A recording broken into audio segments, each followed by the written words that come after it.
As the Ella Warley follows the Haitian coastline, Clive ponders the charts in hope of somehow divining the location of the Mary Celeste wreck. The old shipping and insurance records differ slightly in their location of the grounding upon the reef of Rochela. They plan to explore the whole reef, but have no idea what to expect, and 116 years of tides and currents will no doubt have their effect. According to the instruments, the target is in sight, or at least it should be. But with all hands at the lookout, there is no sign of a reef awash in the calm sea.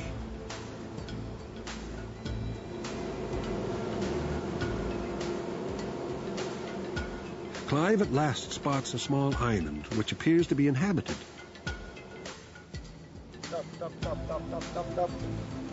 Jean-Claude hails some passing fishermen.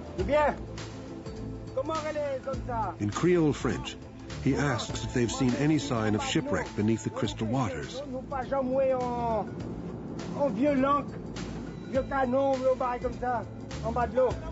The fishermen report there is a man on the island who knows of an anchor that may be related to the lost wreck.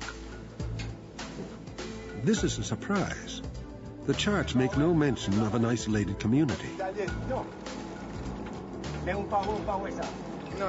There is a concern that the wreck, if there is even one here, might be buried under millions of conch shells.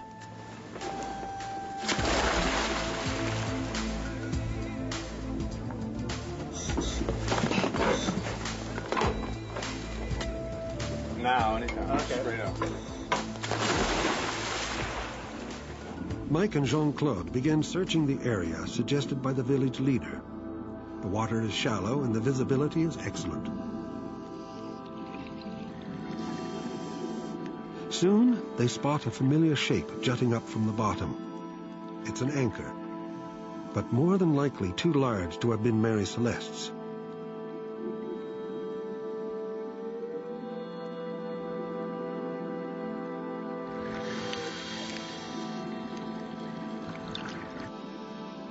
Mike discovers a cable leading from the anchor.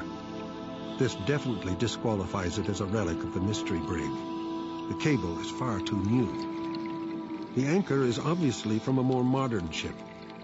Was the anchor dropped by a passing vessel? Or is it part of a wreck? If so, where is the rest of it? The discovery of the anchor reaffirms the team's belief that they will not find the Mary Celeste intact.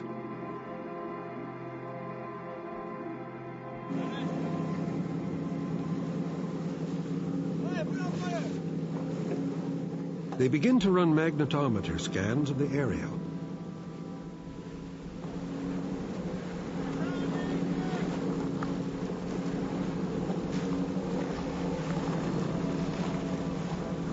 The scan turns up faint readings closer to the island. Too close for the Ella Warley. Could this be the Mary Celeste? Equipped with a portable magnetometer, Mike sets out to find the source.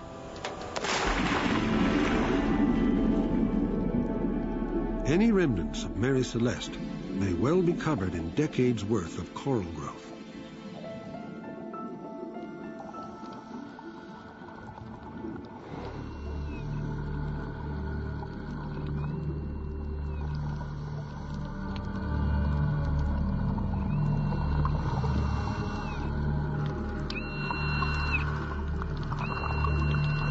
Mike patiently scans the bottom, his progress watched by puzzled fishermen.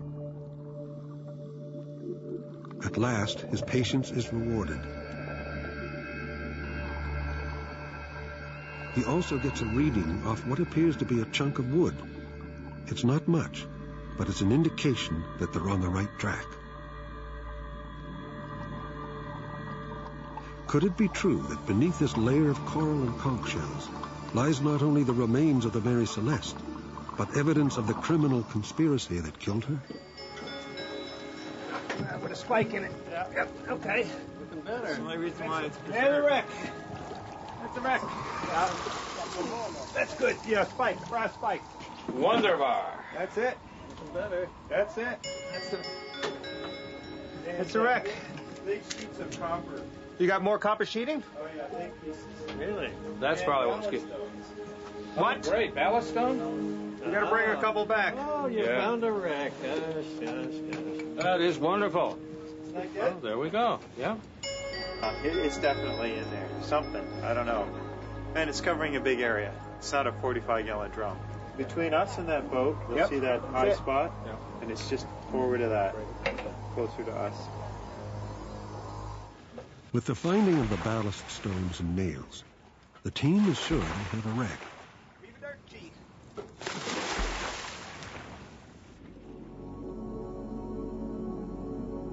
The team carefully measures off a search grid and then begin the painstaking task of looking for remnants. This shipwreck is in pieces. She must be found, one spike, one board, one copper plate at a time.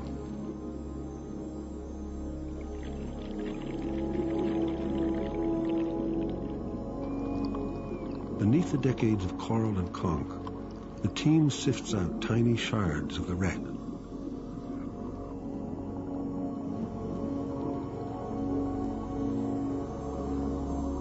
Some of the bigger pieces, such as this, are blackened and burned.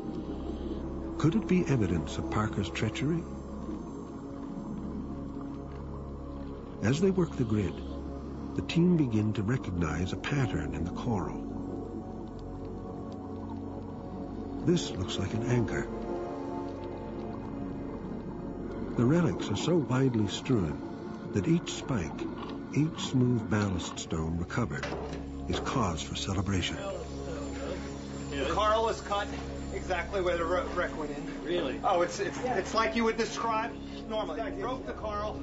The pattern in the coral, as with the rest of their evidence, must be pieced and puzzled together.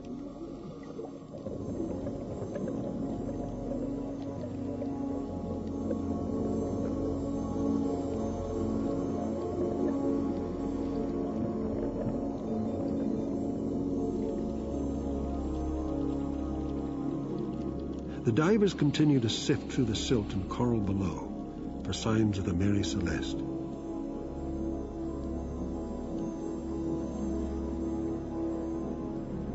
Hers has always been a story of tantalizing fragments, daring the listener to fit them together. The team has recovered numerous bits and pieces, but can they be proven to belong to the ghost ship Mary Celeste? Alone with their thoughts underwater, the team members find themselves pondering the Mary Celeste mystery.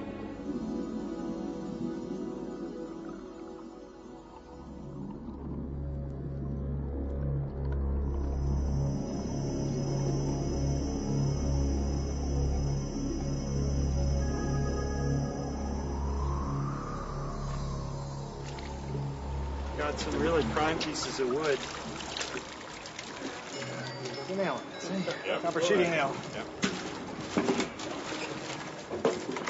Got 2 or 3 pieces with nails in them. Nails in it? So there was an iron spike. Yes. More The wood with the nails gone. Yeah, that's great. Great. Again, Mike.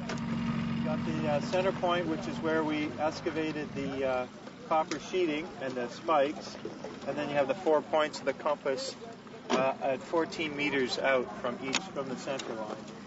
And the natural harbor that the Haitians are using basically lines right up to the center of the site, where we find scattered bits of iron and copper and wood. And Alan, you got the exact position? straight up and down over where we excavated exactly where we are. copper. Yes. The location of every article recovered has been carefully plotted, which has enabled the team to diagram the position of the brig when she went down. Prior to this expedition, the only clue to her position was the captain's report that he drove her plumb on the center of the reef. Over the last 2 days, the team has used GPS to fix and record the exact position of this shipwreck remains. Mike will now remove the buoys from the site.